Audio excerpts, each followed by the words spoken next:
So for step 17, the servo horn, well, you can see that the piece that we're going to grab off the parts tree requires you to use a pin vise. This is only the second time I've seen this in a kit build, and the other time was in a BBX. So I'm glad I've got a pin vise now, and you can see that we've got a screw that's got to go through into a ball connector nut at the other side. Now it shows a 3mm hole. Now I've gone ahead and done this, and you can see that there is my pin vise with a 3mm bit on the end.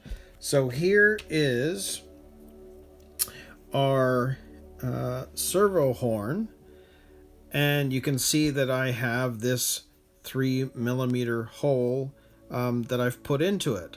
Now what's interesting is that I do find that's quite large in a sense, and you know, it goes right to the edges of the plastic. I assume this is still going to be solid enough, but the screw just fits nicely inside of there. It's just interesting that they want you to do that. So with the screw or with the hole being made by the pin vise, this is ready to go. So all that we're left with is putting the screw in the ball connector and the Loctite on. So I'll set this up and we'll do just that.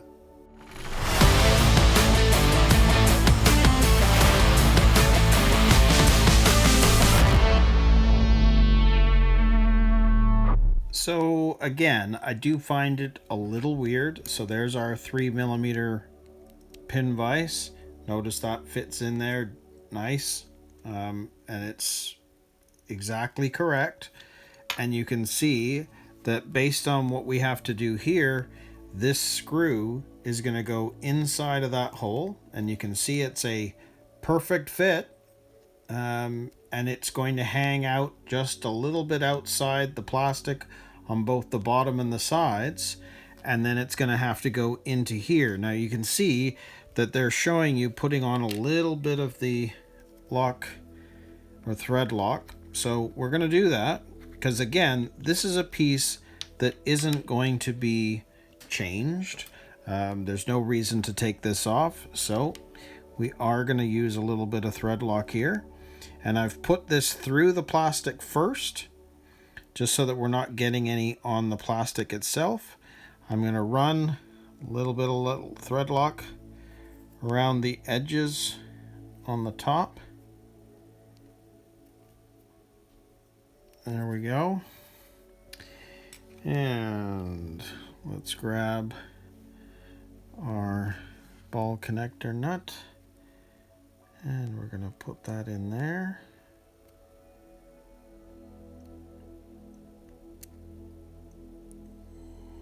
There we go.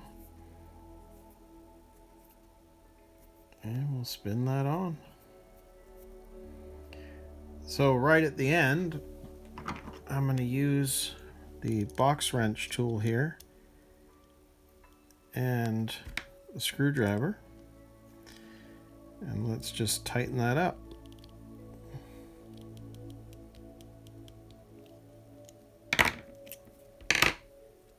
So there we go. There is our servo horn ready to go, and that literally is the only thing that we do in this step. So again, kind of strange, but there you have it. So what we're going to do now is we're going to move into step 18, and we're going to check the RC equipment. So for step 18, checking the RC equipment, well, this is where we need to make sure that the servo is in neutral. And once that's all done, we then need to put on the rest of the servo saver pieces and put on the servo horn that we put together in the last step.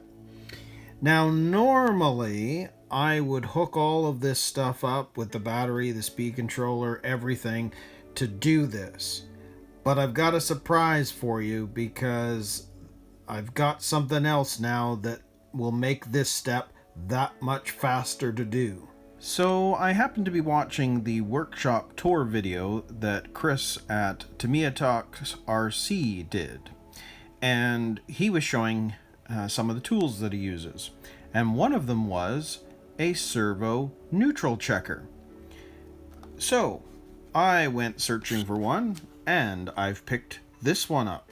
I had no idea that they existed, and this should save me all of the time of charging batteries, getting this all set up, just to simply find out if your servo's in neutral before installing all the servo saver pieces.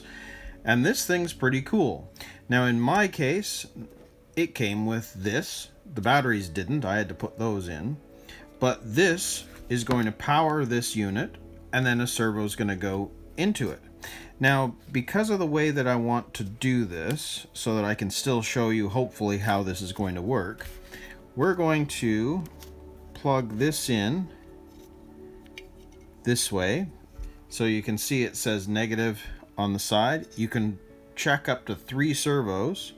I'm going to pop that in there. Just like that. So there's our usual setup.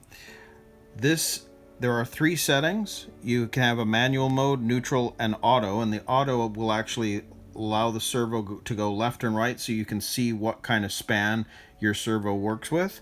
Now because this is a neutral thing, it should just do what I want it to do the moment we plug this in.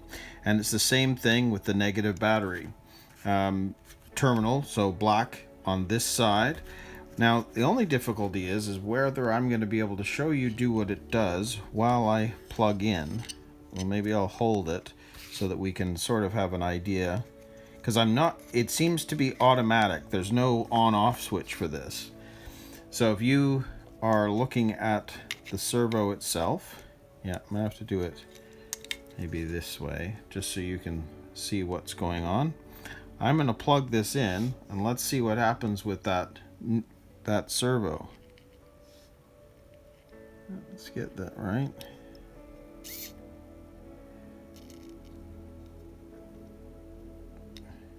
I heard it. Oh, that's in manual. Okay. Oh, let's do it this way. I thought it would be automatic, but I'm going to plug this in. Now we're going to, it's in manual mode, but I want it in neutral, and this is the selection tool. So let's see what happens if I click this. There we go. It's gone to neutral.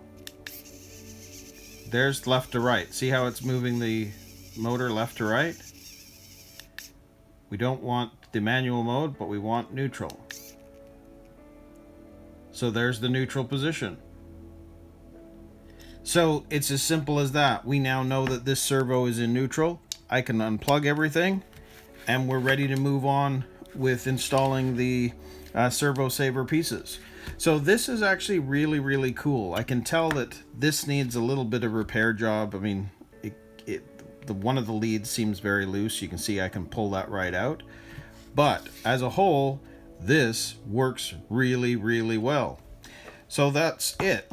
We've got our servo in neutral, so now let's work on putting all the servo saver pieces together. Now I did a full overview of this step in the Rising Fighter build, which you can find right here, where I went through all of this the old way using the remote and figuring out what screw to use, etc., etc. So I'm not going to do that here.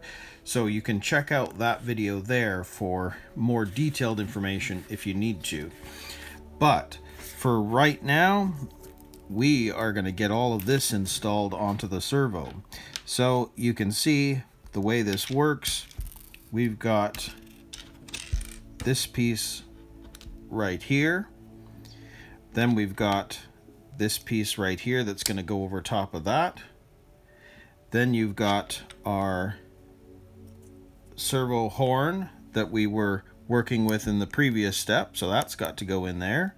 And you can see that there is this piece right there that's going to fit into there before we use the screw to screw it right into the servo.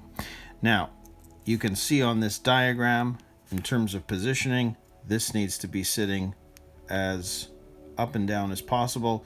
You can see if I move it over one, it's too far over. But if I turn it one over,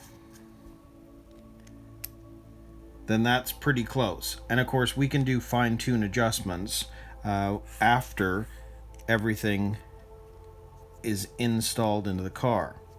Now, I'm turning this around so I can put my thumb there, simply because I want to make sure that the servo doesn't move out of that neutral position that we just put it into.